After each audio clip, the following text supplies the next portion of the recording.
नमस्कार विद्यार्थी मित्र हो, मी महेश काकडे, परीक्षा संचालक सावित्रीबाई फुले पुणे विद्यापीठ। आज या निमित्तानं आपल्याशी संवाद साधताना मनस्वी आनंद होतो आहे, कारण आपल्या सत्रांत परीक्षा ऑक्टोबर-नोव्हेंबर 2021च्या काही दिवसांमध्ये सुरू होत आहेत आणि या परीक्षांना सामोरं जात असताना काही महत्त्वपूर्ण बाबींचा आढावा परत घेणं हे माझ्या दृष्टीनं खूप महत्त्वाचं ठरतं। म्हणून आज आपल्याशी मी माझ्या सहकाऱ्यांच्या समवेत आपल्याशी संवाद साधतो आहे। आपणास कल्पना आहे की जवळपास 6.5 लाख परीक्षार्थी या परीक्षांना पात्र ठरलेले आहेत।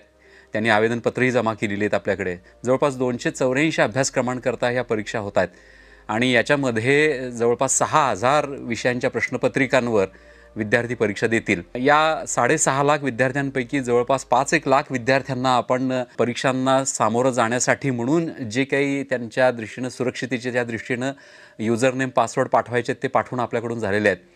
त्याचबरोबरीनं त्यांची जी अद्ययावत माहिती विद्यार्थ्यांनी जी काही संकलित केलेली होती त्यांच्या SPSच्या माध्यमातून, ज्याला आपण स्टुडंट्स प्रोफाईल सिस्टीम असं म्हणतो, तीही माहिती परीक्षा विभागाने अद्ययावत केलेली आहे। आणि या सगळ्या पार्श्वभूमीवर आपण येणाऱ्या 10 तारखेपासून सराव चाचणीचं आयोजन केलेलं आहे आणि ही सराव चाचणी सकाळी 10 वाजल्यापासून संध्याकाळी 6 वाजेपर्यंत विद्यार्थ्यांना उपलब्ध असतील। पुनश्च एक बाब यातला महत्त्वाचा की सराव चाचणीमध्ये जे प्रश्न आहेत ते तुमच्या अभ्यासक्रमाशी कदाचित निगडीत नसतील। याचा अर्थ इतकाच आहे की हा जो प्लॅटफॉर्म आपण वापरतो तो प्लॅटफॉर्म नेमका कसा आहे आणि त्या प्लॅटफॉर्मची तांत्रिकता काय आहे हे समजून घेण्यासाठी मुख्यतः आपण सराव चाचणीचं आयोजन करतो आणि जेणेकरून या सराव चाचणीला आपण सामोरं गेल्यानंतर मुख्य परीक्षेला आपण येण्यापूर्वी आपल्या मनामध्ये आणि हृदयामध्ये एक आत्मविश्वास निर्माण होतो की आपण या ऑनलाईन पद्धतीच्या परीक्षा अत्यंत उत्तम पद्धतीनं देऊ शकतो। याची अनेक वैशिष्ट्ये आहेत। म्हणजे वेगळ्या अर्थाने ह्या परीक्षा होत आहेत आणि सावित्रीबाई फुले पुणे विद्यापीठाचे आदरणीय कुलगुरू नितीन करमळकर सर, प्रकुलगुरू उमराणी सर व इतर सर्व परीक्षा विभागाचे मान्यवर या मंडळींनी विशेष भर या परीक्षा निकोप वातावरणांमध्ये सर्व सुरक्षिततेची मानकं प्रस्थापित करून पूर्ण व्हाव्यात अशा अपेक्षेने या परीक्षांचं आयोजन केलेलं आहे। त्याबद्दल मी त्यांचा मनस्वी आभारी आहे। आज आपल्याला काही गोष्टींचा उहापोह या ठिकाणी करणं अपेक्षित आहे की सगळ्यात महत्त्वाचा भाग म्हणजे 10 ते 12 या 3 दिवसांमध्ये या सराव चाचण्या होतील। त्याच्यामध्ये केव्हाही तुम्ही तुमच्या सोयीनुसार तुमच्या सिक्युअर्ड क्रेडेन्शियल्स म्हणजे लॉग इन युजर नेम आणि लॉग इन पासवर्ड जो तुमचा आहे त्याच्या माध्यमातून तुम्ही या परीक्षांना सामोरे जाऊ शकाल। या परीक्षांना सामोरे जात असताना आपल्यास काही अडचणी निर्माण झाल्या तर विद्यापीठाची जवळपास 50 लोकांची व्यवस्था टीम ही आपल्याला मदतीसाठी उपलब्ध असणारा ज्याला आपण हेल्प सेंटर म्हणतो, त्याचबरोबर आपला चॅटबॉटसुद्धा उपलब्ध असेल आणि त्याच्या माध्यमातूनही आपण आपल्या काही अडचणी सराव चाचणीमध्ये येणाऱ्या याही आपण परीक्षा विभागाच्या निदर्शनास आणू शकता आणि जेणेकरून आपल्याला हा आत्मविश्वास देण्याचा विद्यापीठाचा प्रामाणिक प्रयत्न आहे की या परीक्षेनंतर मुख्य परीक्षेला आपण अत्यंत आत्मविश्वासानं सामोरं जाल। आता ह्या परीक्षा करत असताना अत्यंत महत्त्वपूर्ण बदल यावर्षी आपण या परीक्षांच्या दरम्यान करतोय आणि तो खूप असा क्रांतिकारी बदल आहे हे आपण जाणीवपूर्वक लक्षात ठेवावं। तो बदल असा आहे की यावेळेला समकक्षता आपण स्थापित करतो आहे आणि यापूर्वी जे विद्यापीठांच्या परीक्षांचे वेगवेगळे आराखडे पॅटर्न ज्याला आपण म्हणतो जे उपलब्ध होते, म्हणजे 2003 पासूनचे पॅटर्न्स होते, जवळपास 8 पॅटर्न आपण वापरत होतो, तर हे सगळे पॅटर्न आता बंद होतील आणि 2019 किंवा लॉच्या बाबतीत 2017चा पॅटर्न हेच पॅटर्न पुढे चालू राहतील आणि विद्यार्थ्यांना याच पॅटर्नमध्ये परीक्षांना सामोरं जायचं आहे। खूप मोठा बदल आहे हा। याची गांभीर्यपूर्वक जाणीव प्रत्येकाने परीक्षांशी निगडीत असलेल्या सगळ्या घटकांनी घ्यावी। मग आदरणीय प्राचार्य महोदय असतील, प्राध्यापक असतील किंवा महाविद्यालय स्तरावर काम करणारे परीक्षा अधिकारी असतील आणि त्याचबरोबर विद्यार्थी आहेत की त्यांना ही विनंती आहे की इथून पुढे होणाऱ्या परीक्षा ह्या समकक्षतेवर अवलंबून असतील आणि नंतरच्या टप्प्यांवर काही ठराविकच पॅटर्न हे सुरू राहतील आणि बाकीचेही पॅटर्न बंद होऊन जातील। त्यामुळं याबाबत विद्यार्थ्यांनी दक्षता घेणं अपेक्षित आहे। जरी विद्यापीठाच्या वेळापत्रकामध्ये काही ठिकाणी असं होऊ शकतं की काही वेळा जुन्या पॅटर्नमधला एखाद्या प्रश्नपत्रिकेचा सांकेतिक क्रमांक ज्याला आपण कोड म्हणू किंवा त्याचं नाव प्रसिद्ध झालं असेल, पण प्रत्यक्ष परीक्षा मात्र ही समकक्षतेच्या नवीन सांकेतिक क्रमांवर ज्यांना आपण पेपर कोड म्हणतो आणि पेपरच्या नावावर ज्याला आपण पेपर टायटल म्हणतो अशा पद्धतीनं ती परीक्षा होईल आणि याची दक्षता घेऊन या बाबतीत सगळ्यांनी सजगतेनं परीक्षेला सामोरं जाणं अपेक्षित आहे. याच्यामध्ये आपण एक आणखीन बदल केला की समजा हे करत असताना आपल्याला अपेक्षित असलेला समकक्षतेचा विषय जर दिसत नसेल, तर आपल्या ज्या तक्रार निवारण आपल्यासाठी हे एक अत्यंत सुंदर असं साधन विद्यापीठानं उपलब्ध करून दिलेलं आहे. त्याच्यामध्ये आम्ही याला एक वैचारिक अधिष्ठान देऊन हाही एक मुद्दा आपण ॲड केलेला आहे. त्याच्यामध्ये आपण समाविष्ट केलेला आहे की जर समकक्षतेचा विषय आपल्याला उपलब्ध झाला नसेल, तर त्या बाबतीतची अडचण किंवा ग्रीव्हन्सेस आपण त्याच्यामध्ये घेऊ शकता. परत या परीक्षांबद्दल आणखीन एक महत्त्वाचा भाग म्हणजे की ही परीक्षा संपूर्णतः 100% अभ्यासक्रमांवर होणार आहे. कदाचित काही विद्यार्थ्यांना वाटत असेल की 75%, 70%, पण ज्या पद्धतीनं आदरणीय अधिष्ठाता महोदयांनी आपल्याला माहिती दिलेली आहे आणि त्यांनी सूचित केलेलं आहे, त्याप्रमाणे सर्व अभ्यासक्रमांचे, सर्व विषयांची सगळी जी काही अर्थात ऑफलाईन असेल, ऑनलाईन असेल, हे जे काही टीचिंग लर्निंग आहे ते 100% म्हणजे शिकून पूर्ण झालेलं आहे. त्यामुळे परीक्षा ह्या 100% अभ्यासक्रमावर आधारित असेल. हाही एक खूप मोठा भाग या परीक्षांच्या निमित्तानं आज आपल्यासमोर येतो आहे. परत आपल्या सगळ्यांच्या आवडीचा भाग आहे की बहुपर्यायी प्रश्न आहेत, MCQ ज्याला आपण म्हणू.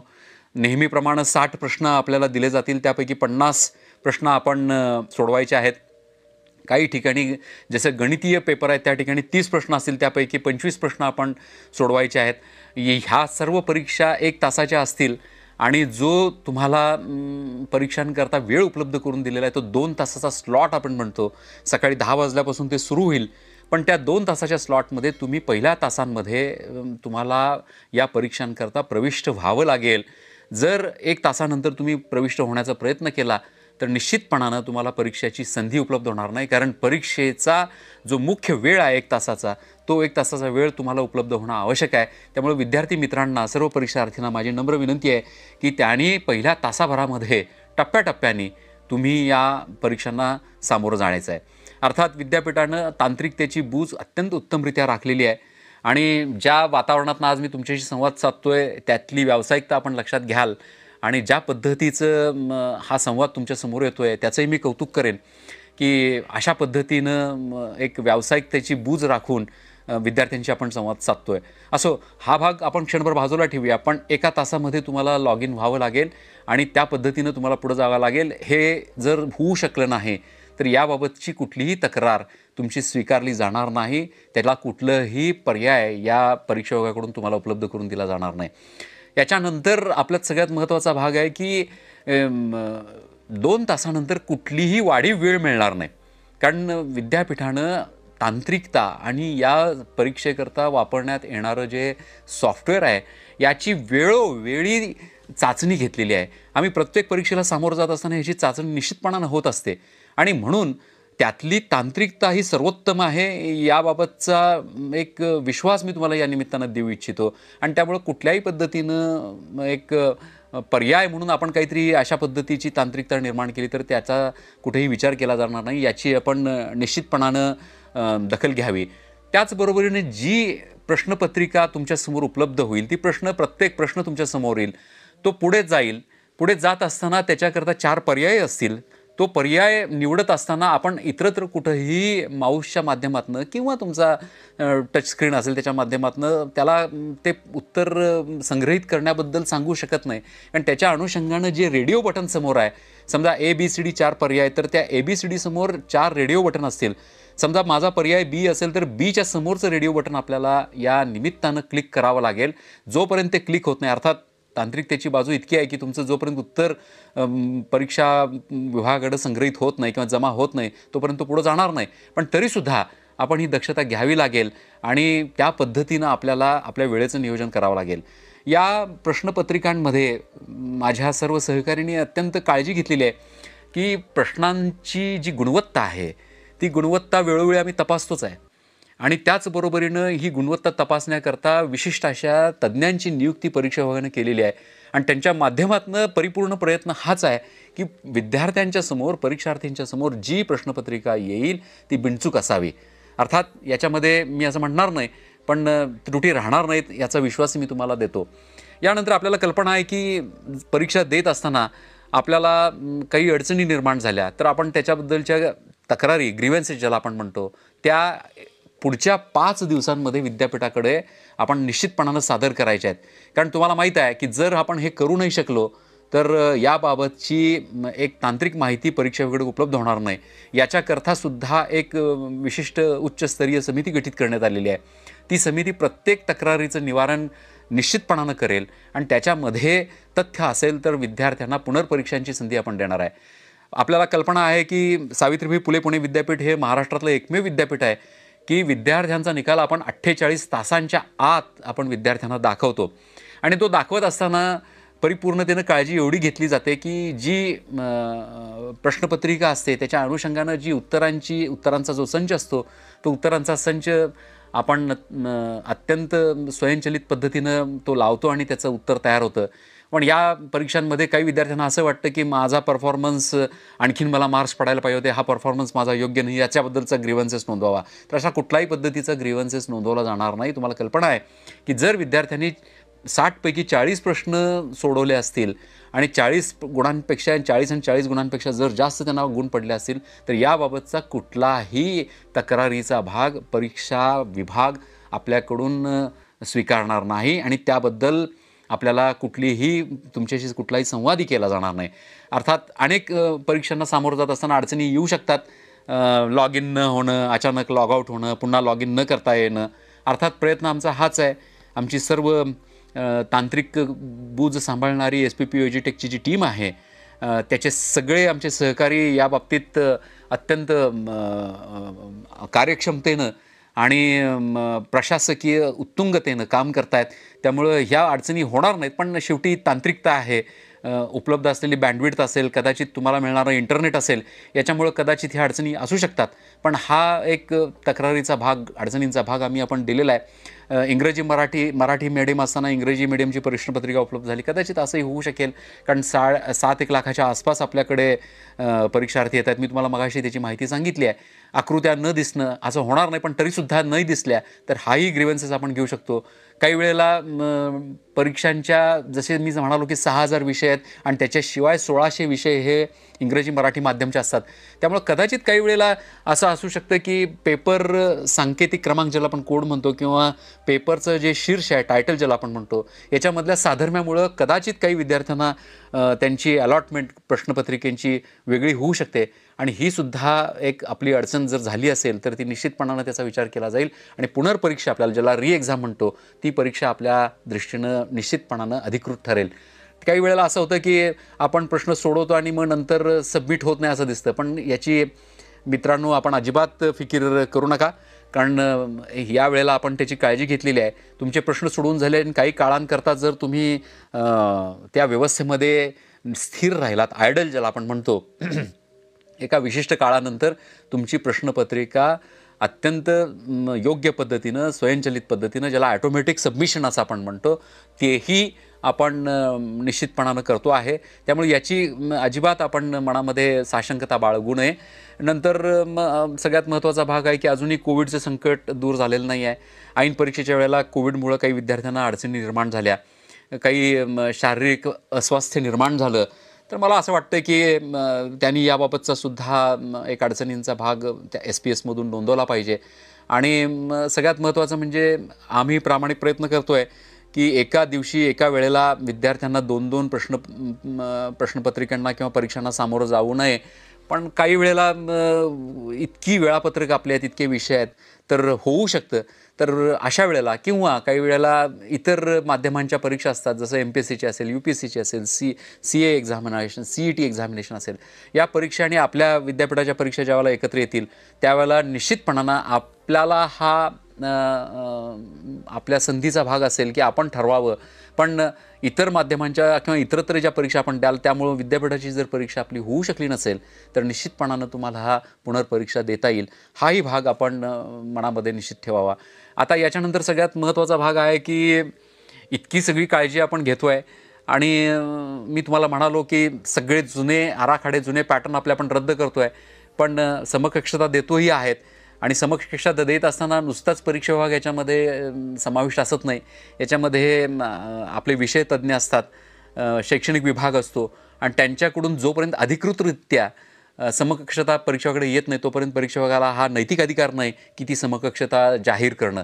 पण तरीसुद्धा प्रामाणिक प्रयत्न हाच आहे की सगळ्या शक्यतो सर्वच विषयांना समकक्षता देणं. विशेषतः परीक्षा विभागाच्या अंतर्गत अभियांत्रिकी शाखेमध्ये जे विद्यार्थी शिकत आहेत आणि ज्यांची संख्या जवळपास 1.25 लाखाच्या 1.5 लाखाच्या आसपास आहे, या अभियांत्रिकी विद्याशाखेकरता मी सर्व प्राध्यापकांचं आणि सर्व अधिष्ठाता महोदय आणि सर्वांचंच मी अभिनंदन कौतुक करेन की त्यांनी सर्व विषयांच्या आपल्याला समकक्षता उपलब्ध करून दिलेल्या आहेत. त्यामुळे त्यांच्या दृष्टीने अडचण होणार नाही. पण काही ठिकाणी जर समकक्षता उपलब्ध नसेल आणि ती ऐन परीक्षेच्या वेळेला तुम्हाला जर मिळालेली नसेल तर निश्चितपणानं तुम्ही ही अडचण ज्याला आपण ग्रीव्हन्स म्हणू ती तुमच्या स्टुडंट्स प्रोफाईल सिस्टीम मधूनच नोंदवावी लागेल, ती ऑनलाईन नोंदवावी लागेल. या दृष्टीनं काही अडचणी विद्यार्थी मित्र निर्माण करतात. म्हणजे 5 दिवस झोपा काढतात, माफ करा पण मला जाणीवपूर्वक हे म्हणावं लागतं. आणि 6व्या दिवशी मग मात्र परीक्षेकडं तक्रारी सुरू होतात. मग तक्रारी ऐकल्या नाही की काही वरिष्ठांच्या माध्यमातून, काही लोकप्रतिनिधींच्या माध्यमातून, काही मित्रमंडळींच्या माध्यमातून परीक्षेकडं संपर्क वाढवला जातो आणि माझी समकक्षता उपलब्ध करून द्या. मित्र हो, आपण या आधुनिकतेच्या जगामध्ये ज्याला आर्टिफिशियल इंटेलिजन्सच्या जगामध्ये तुम्ही सगळी वावरत आहात, कटिंग एज टेक्नॉलॉजीमध्ये तुम्ही सगळे वावरत आहात. ग्रीव्हन्सेस अपलोड करणं विद्यापीठाच्या वेबसाईटवर हे मला वाटतं की मोजून एक 5-1 मिनिटाचं काम असावं, त्याच्यापेक्षा जास्त असणार नाही. त्या 5 मिनिटाच्या कामाकरिता किंवा स्वतःच्या अडचणींकरता नंतर 5व्या दिवसानंतर इतरांच्या पाया पडणं हे कितपत योग्य ठरेल याचा विचार प्रामाणिकपणानं आपण करावा. आणि या दृष्टीनं परीक्षा विभागाच्या प्रशासकीय अडचणींमध्ये आपण वाढ करू नये. कारण तुमच्या अनेक गोष्टी आम्ही या निमित्तानं ऐकलेल्या आहेत. या परीक्षा ऑनलाईन होत आहेत आणि त्या परीक्षा अत्यंत कमी वेळात होत आहेत. आणि मला खात्री आहे की मी तुम्हाला या निमित्तानं आश्वस्त करतो की जर आपण सर्वांनी सहकार्य केलं तर परीक्षा संपल्यानंतर पुढच्या 5 दिवसांमध्ये कदाचित तुमचा निकालसुद्धा लागू शकतो. कारण अशी परंपरा या सावित्रीबाई फुले पुणे विद्यापीठानं जोपासलेली आहे. मला आठवतं आहे की 12 जुलैला परीक्षा सुरू झाल्या होत्या आपल्या इंजिनिअरिंगच्या आणि 31 जुलैला आपण सगळ्यांचे निकाल घोषित करू शकलो. निकाल, मी परफॉर्मन्स म्हणत नाही त्या विषयाचा. तर ही बाब आपण लक्षात घ्यावी आणि या दृष्टीनं आपण परीक्षा विभागाला सहकार्य करावं. आता यानंतर आमच्या एक पाऊल निश्चित आपण पुढे असतं हे मला माहीत आहे, कारण तुमच्या थँक्स टू युअर जनरेशन. पण हे सगळं करत असताना आपल्या जीवन मार्गाच्या प्रगतीच्या दृष्टीनं विद्यापीठ नेहमी काम करतं. हा भाव ज्याला आपण वात्सल्यपूर्ण भाव म्हणतो, स्नेहपूर्ण भाव म्हणतो, कारण हे माऊलींचं अधिष्ठान आहे. आणि इथं सगळी तुम्ही विद्यार्थी हे विद्यापीठाची ज्याला मातृसंस्था म्हणून आम्ही लेकरं म्हणतो. तर आपण हे सगळं करत असताना प्रशासनाला आपण नेमक्या किती अडचणी निर्माण कराव्यात. अनफेअर मीन्स म्हणजे मला तुमच्याशी मुद्दाम या बाबतीत माझे काही अनुभव शेअर करावेसे आवडतील की अत्यंत चांगल्या कुटुंबातली अनेक चांगल्या पद्धतीचं ज्यांचा करिअर ग्राफ आहे अशा कुटुंबातले विद्यार्थीसुद्धा काही नतद्रष्ट विद्यार्थ्यांच्या नादाला लागून या अनफेअर मीन्सकडे म्हणजे ज्याला गैरप्रकारांकडे वळतात. आणि मग नंतर ज्यावेळेला परीक्षा प्रमाण समितीची बैठक होते त्यावेळेला मात्र पालकांना घेऊन गंगा यमुना ढाळल्या जातात. हा भाग योग्य ठरणार नाही. तर मला खात्री आहे की हे सर्व आपल्या दृष्टीनं सुखकारक अशा दृष्टीनं या वातावरणांमध्ये ह्या परीक्षा निर्माण आपण करतो आहे, होत आहेत. तर त्या दृष्टीनं शक्यतो आपण आपल्या तयारीच्या बळावर या परीक्षांना सामोरं जावं आणि निश्चितपणानं एक समाधानाची बाब, खात्री, आत्मविश्वास आणि ह्या जोरावर आपण या परीक्षांना सामोरं काढणं. टीचिंग, लर्निंग आणि इव्हॅल्युएशन ही कुठल्याही व्यवस्थेची अत्यंत महत्त्वाची असे तंबूचे खांब आहेत. आणि इव्हॅल्युएशन ज्याला आपण मूल्यांकन असं आपण म्हणतो, मूल्यमापन असं म्हणतो, ते मूल्यमापन सकारात्मकतेनं आणि निकोप व्हावं हीच परीक्षा विभागाची अत्यंत मनापासूनची तळमळ आहे. आणि या दृष्टीनंच सर्व वरिष्ठ मंडळी या ठिकाणी काम करत आहेत. पण जरी समजा वादा करता काही, कारण मी एक तुम्हाला सांगतो, जाणीवपूर्वक सांगतो की ज्या विद्यार्थ्यांच्यावर गैरप्रकार अवलंबण्याचा ठपका ठेवण्यात येईल आणि अशा पद्धतीनं त्यांच्यावर काही तक्रारी दाखल होतील, त्या तक्रारी निश्चितपणानं मित्र हो या पुराव्याच्या आधारावर असतात आणि आमच्याकडे पुरावे असल्याशिवाय आम्ही कुठल्याही तक्रारी दाखल करत नाही.